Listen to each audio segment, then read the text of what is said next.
Happy Wednesday. When we last left our story of Benjamin's box, and we were talking about the resurrection eggs, we did the nails remind us of when Jesus was crucified, and the dice reminds us of when the soldiers gambled for Jesus's cloth. But on the page that we read, it had done the die and the spear. So I want to just review back with you. There's Benjamin with his box. So I'm going to reread the page that we ended on yesterday. Benjamin watched as soldiers gambled for Jesus's clothes. He tried to shut his ears to their cruel remarks. Finally, he forced himself to look up. Benjamin looked into Jesus's eyes and saw such sorrow and pain that it cut to his heart. But he also saw love. And like before, Jesus looked right at Benjamin. Surely this was his way of saying all would be well. Perhaps he would even do a miracle. But instead, the sky turned dark and Jesus cried out, "Father, into your hands I commit my spirit." The ground shook and Jesus breathed his last breath. Benjamin was stunned. Jesus was dead.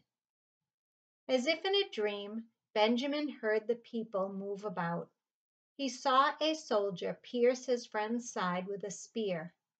People hurried to take down crosses and bodies before the Sabbath began. Soon they were gone, and he was alone.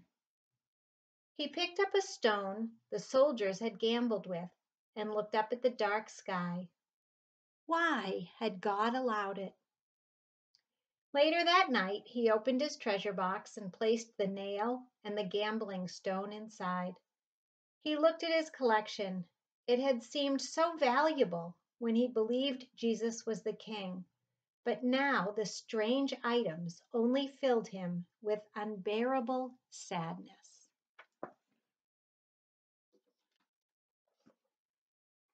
So the ninth egg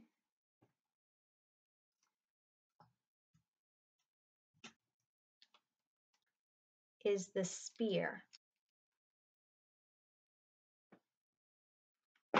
It says, "The spear reminds us of when one of the soldiers pierced Jesus' side with a spear."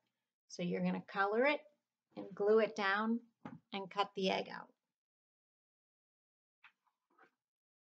The 10th egg is called the cloth. Here's the picture. "Benjamin," called Eli the next morning, "come hear the news." Benjamin stuck his head out the window and rubbed his sleepy eyes. "They posted guards at Jesus' tomb," explained Eli. "Some say that Jesus will return to life." Benjamin perked up. "My grandfather told me that Jesus brought some people back from the dead."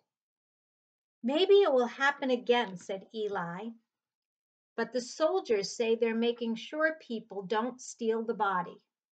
Quickly, Benjamin dressed and raced to the tomb. Could it be?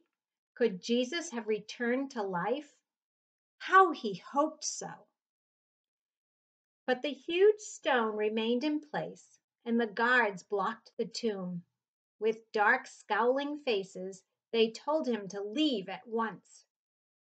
As Benjamin walked slowly down the hill, he noticed a bit of white cloth hanging from a small branch. He plucked it off and rubbed it between his fingers.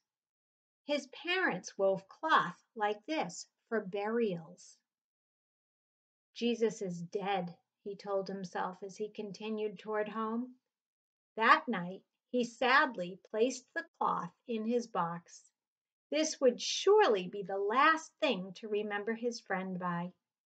He tried to pray, but no words came. He wondered if God even listened.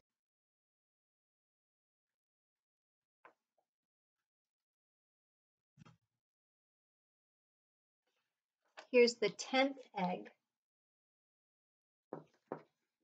The cloth reminds us of when Joseph wrapped Jesus' body in a linen cloth and placed him in the tomb. Now, I was surprised to read that because nowhere had I read that it was Joseph that wrapped his body. I'm not sure where that came from.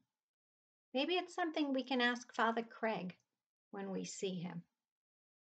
I'll see you tomorrow and we'll finish the story of Benjamin's box.